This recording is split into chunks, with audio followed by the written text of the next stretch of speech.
आज शहर काफी शांत है। डॉक्टर रोशनी के क्लिनिक में पेशेंट भी ना के बराबर है। मिहिर अपनी मां का हाथ कसकर पकड़े हुए क्लिनिक बैठा है। मिहिर ठीक महसूस नहीं कर रहा था। उसका पेट दुख रहा था और वह ठीक से खा नहीं रहा था। चिंतित होकर उसकी मां उसे डॉक्टर के पास ले आई है।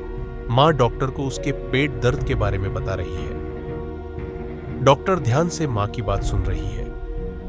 डॉक्टर ने मिहिर की जांच की और चिंता से कहा, उसकी पाचन क्रिया थोड़ी बिगड़ गई है, हमें इसका इलाज करना होगा। डॉक्टर ने कुछ दवाइयां लिखी और सीधी सलाह दी, इसको हरी सब्जियां खिलाइए।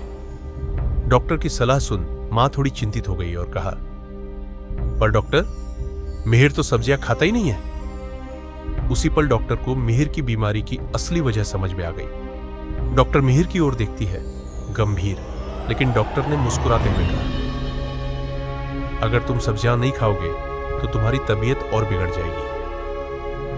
तब मुझे तुम्हें इंजेक्शन देना पड़ेगा या शायद हॉस्पिटल में भर्ती करना पड़ेगा। डॉक्टर की बात सुनकर मिहिर डर गया। मिहिर की नींद उड़ गई, वो बेचैन होने लगा। उस रात मिहिर ने एक अजीब सपना देखा। एक विशाल डरावना इंजेक्शन जैसा राक्षस उसकी ओर बढ़ रहा है। उसे देख मिहिर कांपने लगा और अचानक कहीं से आ गया, बहादुर बैंगन।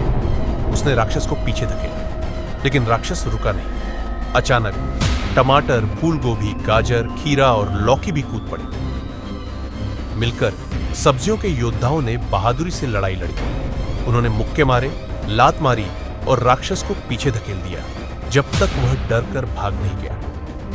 मिहिर की आंखें चमक उठती हैं। वह खुश होकर ताली बजाता है। मिहिर हैरान रह गया। उसे कभी नहीं लगा था कि सब्जियां इतनी बड़ी हीरो हो सकती है।